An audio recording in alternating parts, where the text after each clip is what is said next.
حضرت حاجرہ کے پتن سے حضرت اسماعیل نبی اللہ دے دی 86 سال کی عمر میں، اور حضرت اسماعیل ذبیح اللہ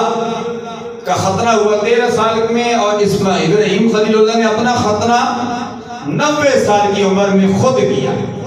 پر میرے اور آپ کے آقا نامدار صلی اللہ علیہ وسلم ختنہ شدہ پیدا ہوئی، یہ بھی یاد رہے۔ ابراہیم خلیل اللہ کے یہ تو دو بیٹے اسماعیل اور اسحاق، اسماعیل کی اولاد میں سے میرے اور آپ کے آقا نامدار صلی اللہ علیہ وسلم، اور اسحاق کی اولاد سے بنی اسرائیل سے مراد ہوتا ہے یعقوب علیہ السلام کی اولاد۔ تو حضرت ابراہیم خلیل اللہ کی تیسری بیوی تھی کنتورا کے بدن سے 6 بیٹے، اور 6 کے 6 اللہ کے ولی ٹھہرائے، نیک تھے، نبی نہیں ٹھہرائے۔ نبی تھے تو یہ 2 ہی بیٹے تھے، اسماعیل اور اسحاق، اور یہ ابراہیم خلیل اللہ کو کہ میں یہ انفرادیت ہے، ابراہیم خلیل اللہ کا بیٹا بھی نبی،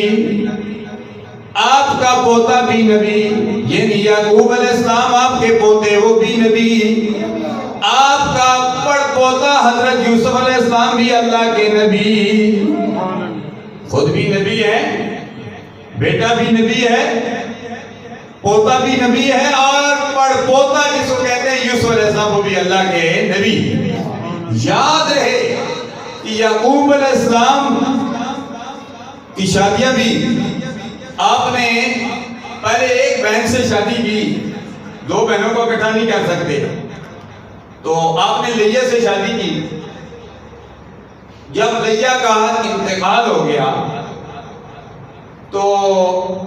آپ نے پھر اس کے بعد حضرت رحیل سے نکاح کر لیا، جو اس کی بہن تھی، یعنی سالی سے نکاح کر لیا۔ سالی جب دوسری 2 بہنوں کو اکٹھا نہیں کر سکتے، بہن الاختین الا ما قد سلف، لیکن ایک فوت ہو گئی، آپ نے دوسری رحیل سے نکاح کر لیا۔ باقی آپ کے بیٹے تو لیہ سے تھے، لیکن رحیل سے حضرت یوسف علیہ السلام پیدا ہوئے، حضرت بنیامین پیدا ہوئے۔ حضرت بنیامین بھی حضرت رحیل کے بدن سے، لیکن یوسف علیہ السلام اللہ کے نبی،